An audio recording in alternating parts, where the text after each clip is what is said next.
Ada nggak saran biar lebih percaya diri? Rasanya gampang banget naik turunnya. Itu pertanyaan yang gue dapat di segmen 11 for 1 kali ini yang akan langsung kita bahas sekarang.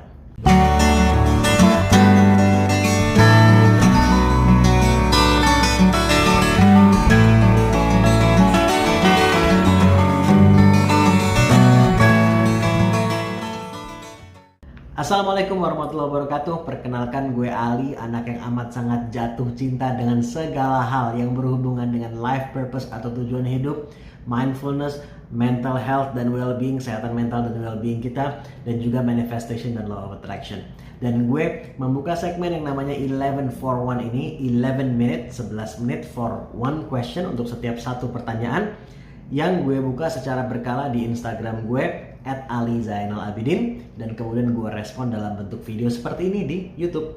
Dan sekarang kita akan langsung bahas pertanyaan tadi, saran agar lebih percaya diri karena sekarang gampang banget naik turun gitu ya. Kalau sebegitu fluktuatifnya, sebegitu gampang untuk naik turunnya, gue memperkirakan nih ya, sepertinya lu masih menumpukan, mengandalkan rasa percaya diri lo pada hal-hal yang sifatnya semu. Dan banyak sekali orang seperti ini. Paling tidak ada 3 hal yang orang sering gunakan dan tumpukan rasa kepercayaan diri mereka di situ, padahal itu semuanya hal-hal yang sifatnya semu. Pertama, penampilan fisik. Ada orang yang dia pede kalau tampilan fisiknya seperti ini. Padahal fisik setiap orang itu, tentunya kita ingin menjaga kesehatan kita juga secara fisik, tapi pada dasarnya manusia itu semakin tua fisiknya akan berubah. Kita perlu menjaga, tetapi orang yang menjaga fisiknya pun yang di umur 70 beda dengan orang yang menjaga fisiknya saat di umur 20 gitu. Jadi penampilan fisik kita akan berubah. Kalau kita hanya mengandalkan fisik kita, penampilan fisik kita, itu sangat bahaya, sangat-sangat mudah itu untuk fluktuatif. Atau misalnya, ya mudah-mudahan nggak terjadi, tapi ini kita possibility ada. Misal tahu ada kejadian tertentu, misalnya fisik kita kenapa-napa gitu, terus hilang percaya dirinya. Itu karena hanya mengandalkan sesuatu, kepercayaan diri kita dari hal-hal sifatnya fisik, ya. Dan itu semu, dan itu sangat gampang hilang. Yang kedua, orang yang mengandalkan kepercayaan dirinya, menumpukan rasa percaya dirinya pada hal-hal yang sifatnya material. Gue pede kalau gue pakai tas ini, kalau gue pakai jam itu, pakai sepatu ini, pakai baju ini, dan seterusnya. Pakai mobil itu, dan seterusnya. Saat dia nggak pakai atau dia udah nggak punya lagi, udah nggak bisa punya karena alasan apapun, udah nggak bisa pakai lagi, hilang rasa percaya dirinya. Semu. Itu sangat mudah hilang, itu semu sekali.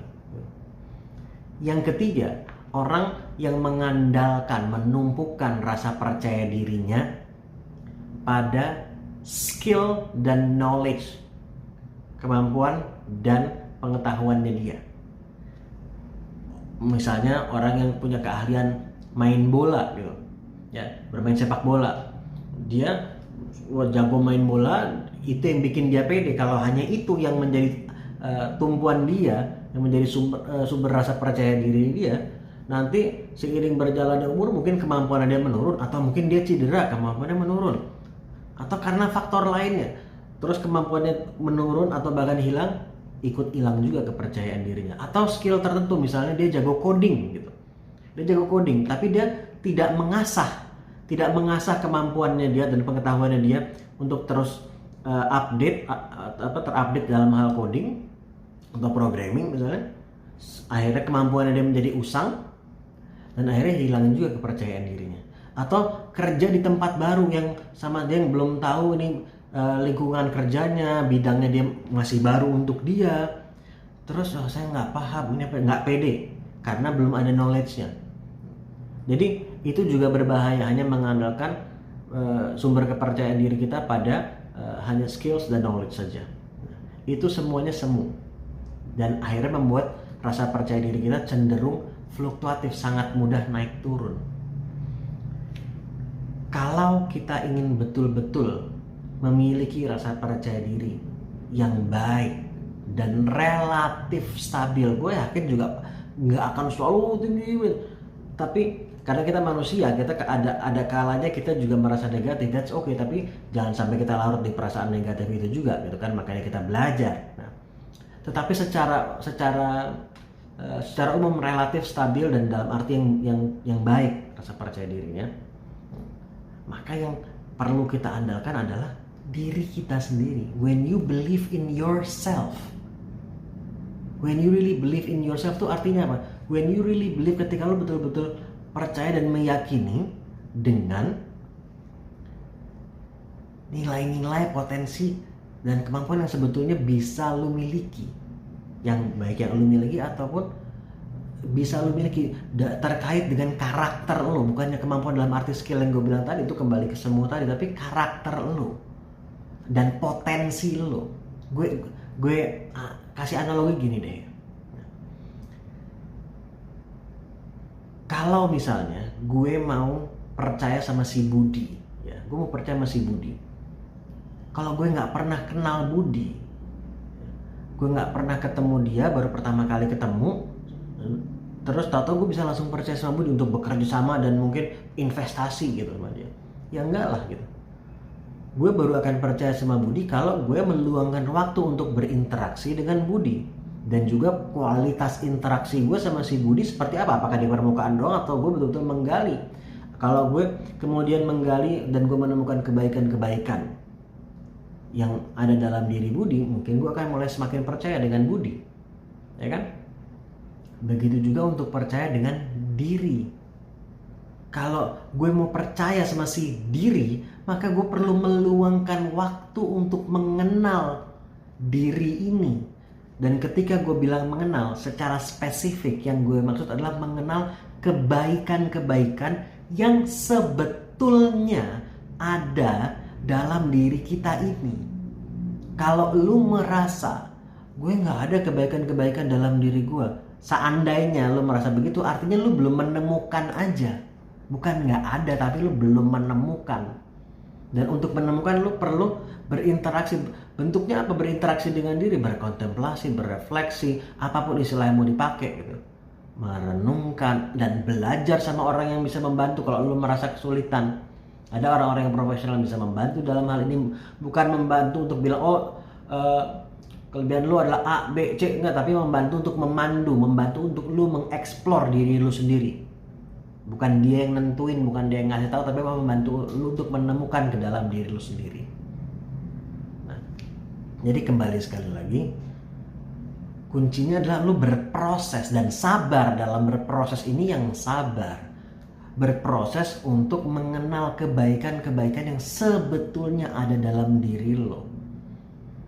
Dan ketika lu semakin mengenal kebaikan-kebaikan yang sebetulnya ada dalam diri lo, potensi-potensi itu yang luar biasa, dan ketika itu yang lu gunakan sebagai acuan lu, sebagai tumpuan lu dalam menghadirkan rasa percaya diri, nggak akan ada orang atau situasi apapun yang akan bisa mengambil rasa percaya diri lo. Dan percaya diri itu bukan dalam arti sombong, bukan arogan, enggak.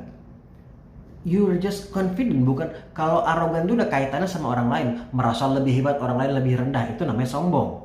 Ini hanya percaya, gue percaya dengan kemampuan gue percaya dengan siapa gue lebih tepatnya, bukan hanya kemampuan sekali lagi, tapi dengan siapa gue, bahwa gue mampu, bahwa gue orang yang baik, bahwa gue tidak lebih rendah daripada orang lain, meskipun gue juga nggak harus, jangan merasa lebih tinggi juga, enggak. Bahwa gue tuh punya kualitas yang baik yang ada dalam diri gue. Nah, itu prosesnya adalah dengan mengenal diri dan luangkan waktu untuk berproses. Sekarang di zaman digital ini orang lebih banyak meluangkan waktu untuk mengenal orang lain, kehidupan orang lain, dibandingkan mengenal diri dia sendiri. Akhirnya jadi lebih kenal orang lain, akhirnya coba gue bisa kayak dia, akhirnya menggunakan orang lain, lebih kepengen jadi orang lain ketimbang kepengen dari diri dia sendiri. Kalau lu lebih kepengen jadi orang lain, ketimbang diri lo. Artinya lo belum kenal seberapa luar biasanya sebetulnya diri lo. Kita boleh melihat orang lain untuk belajar. Oh, dia hebat sekali, dia bisa melakukan itu. Apa yang membuat dia bisa begitu ya? Bagaimana agar gue juga bisa memiliki kemampuan itu? Atau karakter seperti itu? That's okay gitu. Itu mau melihat orang lain untuk belajar, bukan untuk membanding-bandingkan. Untuk belajar, that's okay. It's good malah, bukan cuma okay. Tetapi bukan untuk membanding-bandingkan, kenapa dia gitu kok gue enggak ya, dengan tone kayak gitu. Itu akan membuat lo merasa semakin insecure. So, kuncinya adalah berproses untuk mengenal diri lo. Dan khususnya ketika gue bilang mengenal diri adalah kebaikan-kebaikan, potensi-potensi luar biasa yang sebetulnya ada dalam diri lo. Luangkan waktunya, berapa jam seminggu lo meluangkan waktu untuk berproses itu?